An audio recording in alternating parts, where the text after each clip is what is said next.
Don Rafael Mendoza, un milliardaire de 75 ans, avait complètement perdu foi en l'humanité. Embauchant Carmen, une jeune femme de 25 ans pour s'occuper de sa maison, il décida de la tester de la manière la plus cruelle. Il laissa son coffre-fort blindé ouvert avec 5 millions d'euros à l'intérieur, faisant semblant d'avoir quitté la maison. Ce qu'il vit à travers les caméras de surveillance le choqua tellement que cela changea à jamais sa vision des gens. Carmen ne fit pas ce à quoi Don Rafael s'attendait. Elle fit quelque chose de complètement inattendu qui le mit en larmes et révéla un secret qu'aucun d'eux n'aurait pu imaginer. Des événements importants se déroulaient dans le manoir Mendoza, s'élevant majestueusement dans les collines de la Sierra de Madrid, près d'El Escorial. Don Rafael Mendoza, à 75 ans, était l'un des hommes les plus riches d'Espagne, mais toute sa fortune ne pouvait lui acheter ce qu'il désirait vraiment, des gens sincères à ses côtés. Au cours des 10 dernières années, Don Rafael avait découvert que tous ceux qui l'approchaient n'avaient né qu'un seul intérêt, son argent. Son neveu tenta de le faire déclarer incapable pour s'emparer de l'héritage. Sa nièce vola 100 000 euros de son compte personnel. Même son médecin de confiance lui surfactura pendant des années. Le coup de grâce fut de découvrir que sa femme de ménage de 20 ans vendait ses œuvres d'art en ligne. Cette femme, qu'il appelait Papi Rafael, avait transformé sa maison en un marché noir d'antiquités. Depuis lors, Don Rafael vivait seul dans le manoir de 400 mètres carrés, entouré seulement de caméras de surveillance et d'amertume. Mais à 75 ans, il avait besoin d'aide à la maison.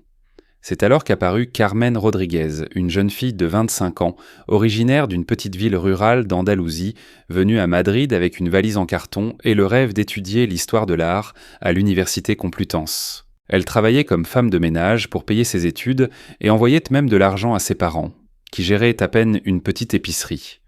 Lors de l'entretien, Carmen ne demanda ni salaire ni avantage. Elle était intéressée de savoir si elle pouvait nettoyer la bibliothèque sans déplacer les livres et si Don Rafael avait des allergies alimentaires.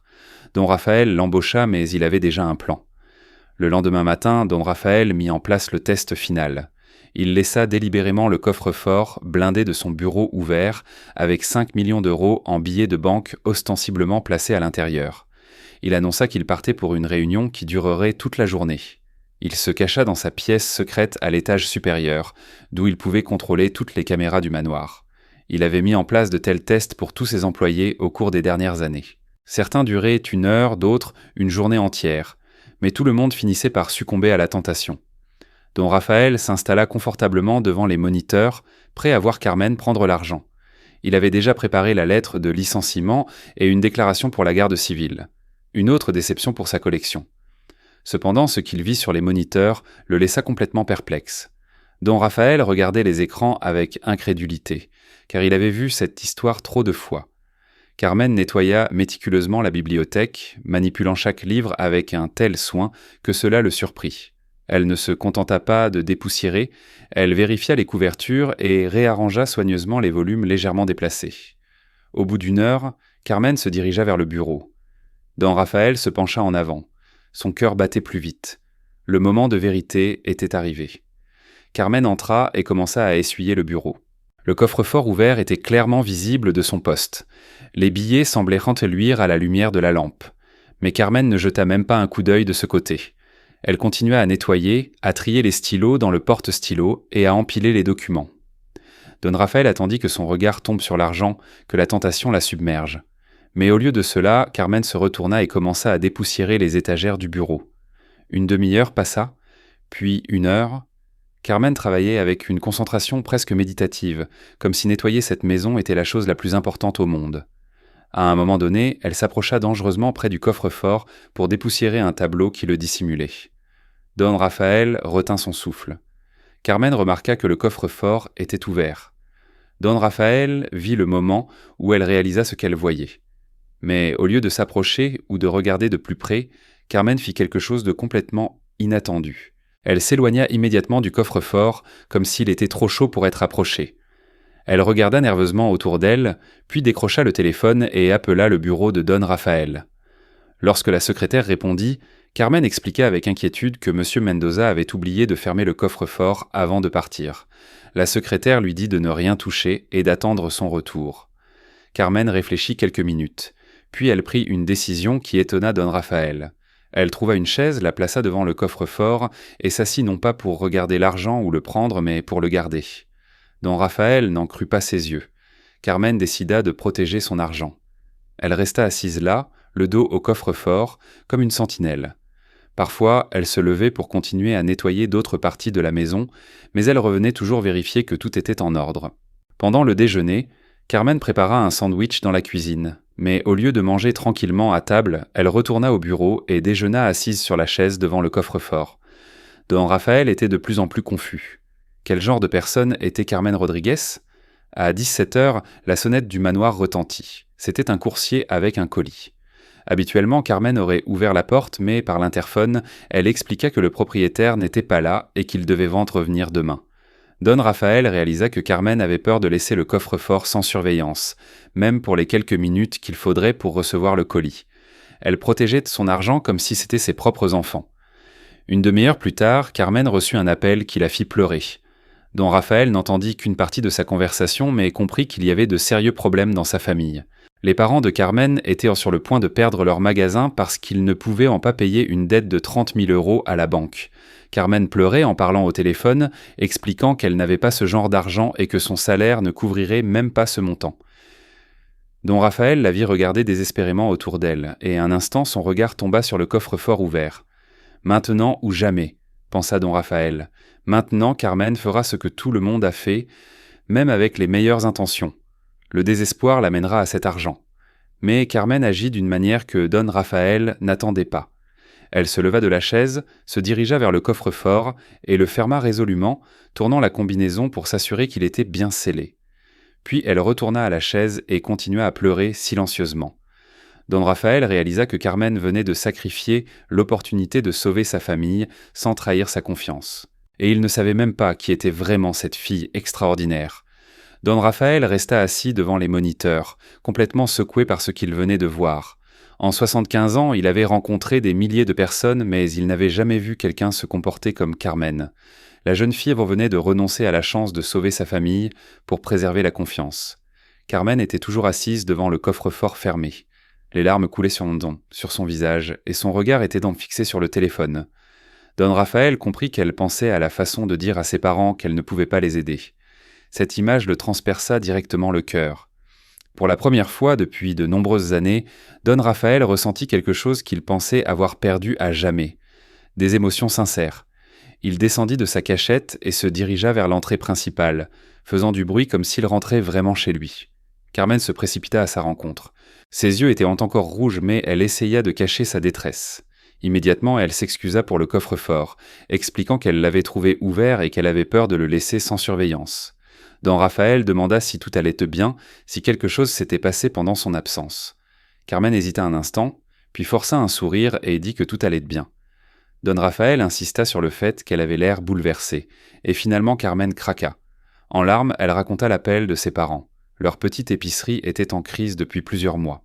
L'apparition d'un supermarché dans leur village avait réduit de moitié leur clientèle. Maintenant, la banque voulait fermer le magasin parce qu'ils ne pouvaient pas payer une dette de 30 000 €. Carmen expliqua qu'elle était venue à Madrid précisément pour gagner assez d'argent pour aider sa famille. Mais avec un salaire de femme de ménage et les dépenses universitaires, elle ne pouvait envoyer chez elle que 300 € par mois. Cela ne serait jamais suffisant pour sauver le magasin. Don Raphaël écouta en silence, le cœur de plus en plus serré.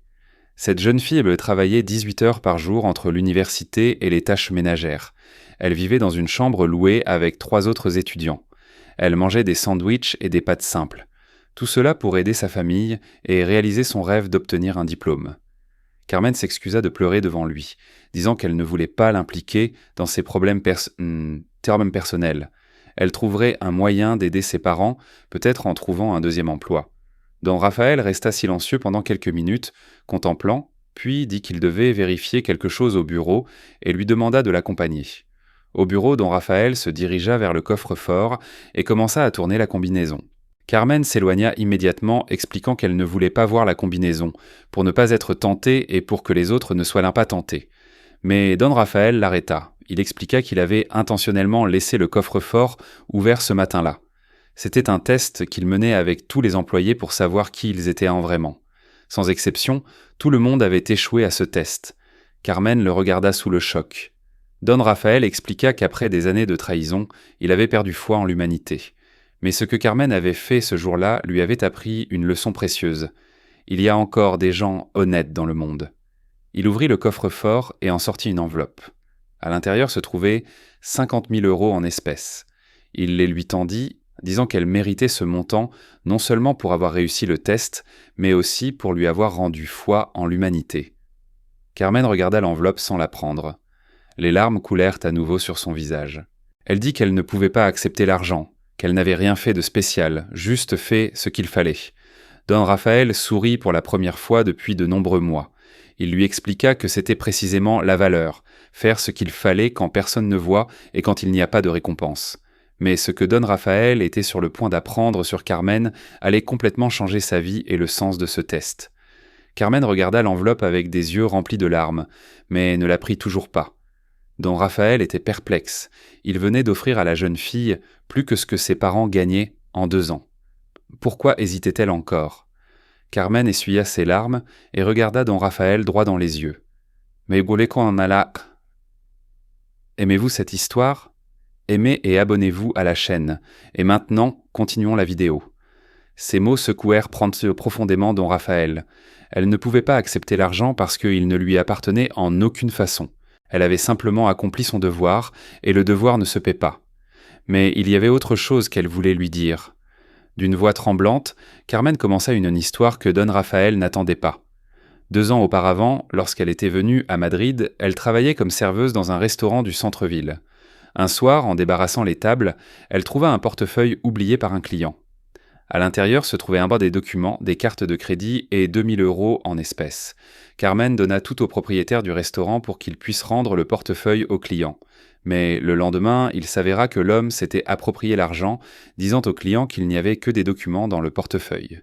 Cette nuit-là, Carmen pleura pendant des heures, non pas à cause de l'argent qu'elle aurait pu garder, mais parce qu'elle réalisa à quel point le monde pouvait être cruel envers les gens honnêtes. Elle se promit de ne jamais laisser la cupidité de quelqu'un d'autre la changer. Don Rafael écoutait attentivement. Il commença à comprendre que Carmen était honnête, non pas simplement par nature, mais qu'elle choisissait délibérément de le rester, malgré la déception. Carmen continua, expliquant que lorsqu'elle avait vu le coffre-fort ouvert ce matin-là, elle avait immédiatement réalisé que c'était un test. Non pas en raison d'une intelligence particulière, mais parce qu'elle avait déjà entendu des histoires de riches testant leurs employés de manière similaire. Don Rafael était sans voix. Carmen savait que c'était un test depuis le début, et pourtant elle avait agi honnêtement. Mais Carmen n'avait pas fini. À chaque mot, sa voix devenait plus agitée. Elle révéla qu'elle connaissait Don Rafael bien mieux qu'il ne le pensait. Ce n'était pas une coïncidence si l'agence lui avait offert ce travail. Carmen voulait spécifiquement travailler pour lui. Don Rafael fut surpris. Pourquoi voulait-elle spécifiquement travailler pour lui ? Carmen sortit de son sac une coupure de journal jauni. C'était un article vieux de 3 ans sur les dons de Don Rafael à un hôpital pour enfants de Séville. L'article indiquait que Don Rafael avait payé de sa propre poche le traitement médical de 15 enfants malades, mais avait demandé à rester anonyme. Carmen expliqua que l'un de ses enfants était son cousin, Paco. L'enfant avait une malformation cardiaque nécessitant une intervention chirurgicale coûteuse. La famille CEP ne pouvait pas se permettre l'intervention et l'assurance maladie ne couvrait pas ce type de chirurgie expérimentale. Un jour, sans explication, l'hôpital appela, les informant qu'un bienfaiteur anonyme avait payé toutes les dépenses médicales de Paco. L'opération fut un succès et maintenant Paco était un enfant sain et heureux. Carmen apprit accidentellement le nom du bienfaiteur lorsqu'une infirmière laissa tomber par inadvertance un document avec le nom de Don Rafael dessus.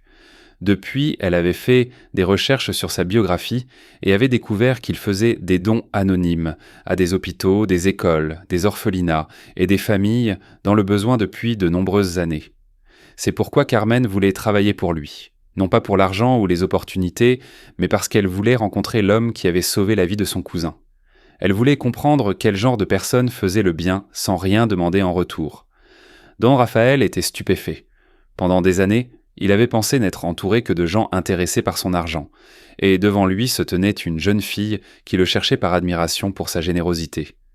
Carmen expliqua que c'était pourquoi elle ne pouvait pas accepter son argent. Don Rafael avait déjà tant fait pour sa famille en sauvant Paco. Accepter plus serait malhonnête. Don Raphaël resta silencieux pendant un long moment, assimilant ce qu'il avait entendu, puis fit quelque chose qui les surprit tous les deux. Il pleura. C'étaient des larmes de soulagement, de joie et d'émotion. Pour la première fois depuis de nombreuses années, il se sentait vraiment compris et apprécié pour ce qu'il était, pas pour ce qu'il avait. Mais Don Raphaël avait aussi un secret qu'il devait révéler, un secret qui allait changer la vie de Carmen pour toujours. Don Raphaël essuya ses larmes et regarda Carmen avec une expression qu'elle n'avait jamais vue auparavant. Dans son regard, il y avait de la tendresse, de la gratitude, mais aussi quelque chose de plus, une décision importante.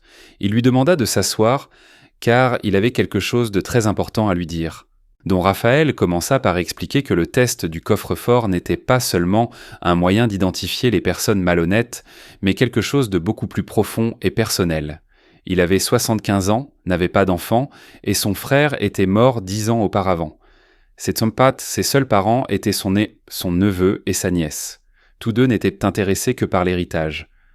Pendant de nombreuses années, Don Raphaël avait cherché quelqu'un à qui il pourrait laisser non seulement de l'argent, mais aussi ses valeurs, sa vision du monde et son engagement à aider les autres. Il avait testé des dizaines de personnes, employés, assistants, bénéficiaires de dons, mais tous avaient échoué. Le test du coffre-fort était le test final pour trouver un héritier moral. Il ne cherchait pas seulement quelqu'un qui ne volerait pas d'argent, mais quelqu'un qui méritait d'assumer la responsabilité de faire le bien dans le monde. Puis Don Raphaël continua, expliquant qu'au cours des dernières années, il avait créé une fondation caritative qui gérait la majeure partie de sa fortune. La fondation aidait les familles dans le besoin, finançait la recherche médicale et soutenait de jeunes talents comme Carmen. Mais il avait besoin d'une personne de confiance pour continuer le travail quand il serait parti.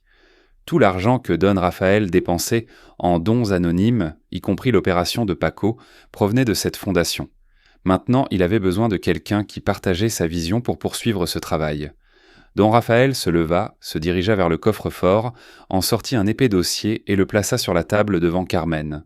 C'était son testament, modifié le jour même après qu'il eut vu le comportement de Carmen à travers les caméras de surveillance. Carmen devenait la principale héritière de Don Raphaël Mendoza. Non seulement son argent, mais aussi la responsabilité de gérer la fondation qui aidait des milliers de personnes.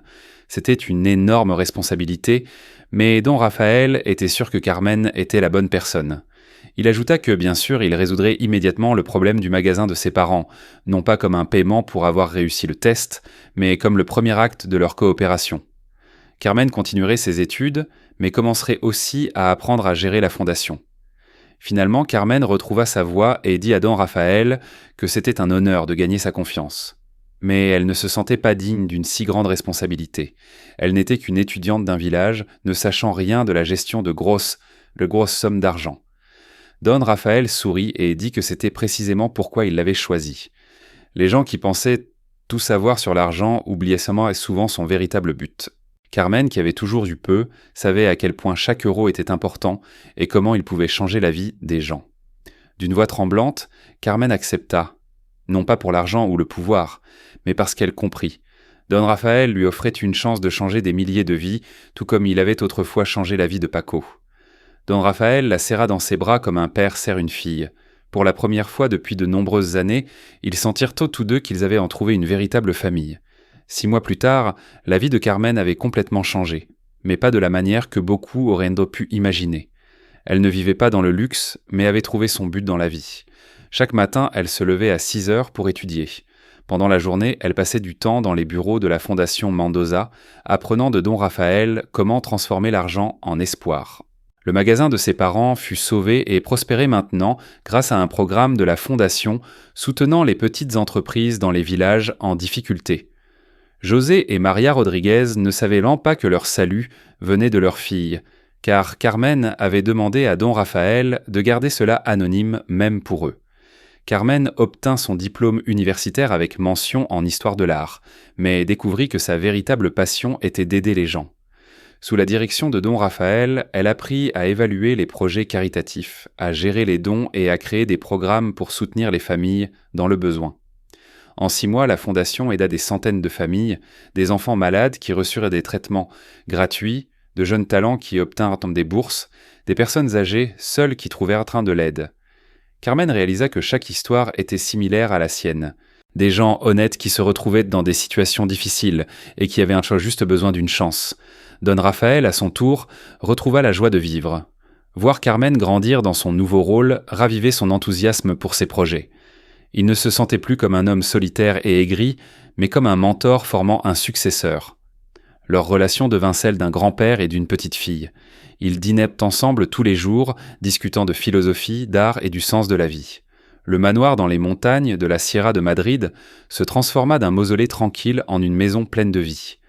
Un jour de printemps, alors qu'il examinait les projets de la fondation pour l'année suivante, Don Raphaël confessa qu'il avait une dernière confession à faire. Il expliqua que le test du coffre-fort n'était pas la première fois qu'il l'observait. 3 mois avant de l'embaucher, il avait mené une enquête approfondie. Il avait engagé un détective privé pour la suivre pendant 1 semaine. Le détective rapporta que Carmen partageait toujours de la nourriture avec les voisins les plus pauvres, aidait une femme âgée dans sa maison avec les courses et donnait ses économies à un autre étudiant pour payer un examen médical. Don Raphaël réalisa alors qu'elle était spéciale. Le test du coffre-fort n'était qu'une confirmation finale de ce qu'il savait déjà. Il avait trouvé l'héritier moral qu'il cherchait depuis des années. Carmen sourit, non pas en colère d'avoir été suivie, mais touchée par le fait que Don Raphaël avait vu quelque chose de bon en elle, avant même de la rencontrer en personne. Don Raphaël sortit le dernier document du coffre-fort. C'était un projet qu'il avait nourri pendant des années, mais qu'il n'avait jamais mis en œuvre. Il voulait créer un réseau de jeunes comme Carmen, à travers l'Espagne, des individus honnêtes et déterminés qui pourraient gérer des fondations caritatives dans leur région. Le projet s'appelait « Réseau d'espoir » et visait à identifier et à former une nouvelle génération de philanthropes qui partageraient les valeurs de Don Raphaël et de Carmen. Carmen regarda le projet avec des yeux brillants. C'était parfait. Au lieu de concentrer tout le pouvoir entre les mains d'une seule personne, il créerait un réseau d'individus exceptionnels qui apporterait sans l'espoir à chaque coin de l'Espagne. Ce soir-là, dînant avec Don Raphaël sur la terrasse surplombant la Sierra de Madrid, Carmen réfléchit à l'incroyable parcours qu'il avait mené de femme de ménage, gardant un coffre-fort ouvert à femmes, responsable de changer des milliers de vies. Le test de Don Raphaël révéla bien plus que ce qu'aucun d'eux n'aurait pu imaginer. Il ne révéla pas seulement l'honnêteté de Carmen, mais créa également un lien qui apporterait de l'espoir à des gens qui ne savaient même pas qu'ils en avaient tant besoin. Don Raphaël sourit, regardant Carmen alors qu'elle contemplait les lumières de Madrid au loin. Il avait 75 ans, mais pour la première fois, il se sentit immortel. Son héritage le plus important n'était pas l'argent ou les biens, mais les valeurs qu'il avait transmises à une fille extraordinaire et qu'elle transmettrait aux générations futures. Carmen leva les yeux et rencontra le regard de Don Raphaël. Sans dire un mot, ils s'avéraient tous deux qu'ils avaient en trouvé ce qu'ils cherchaient. Une famille construite non pas sur le sang ou le profit, mais sur la confiance, le respect et un rêve partagé. Le test du coffre-fort était terminé, mais leur histoire commune ne faisait que commencer. Si cette histoire vous a touché et vous a fait réfléchir à la valeur de l'honnêteté, n'hésitez pas à aimer et à partager. Carmen et Don Raphaël prouvent qu'il y a encore des gens en ce monde en qui vous pouvez avoir confiance. Abonnez-vous pour plus d'histoires émouvantes. Activez la cloche. N'oubliez pas l'honnêteté tenante. L'honnêteté n'est pas seulement une vertu, c'est un investissement dans l'avenir. Celui qui fait ce qu'il faut quand personne ne regarde est la personne sur laquelle on peut bâtir un monde meilleur.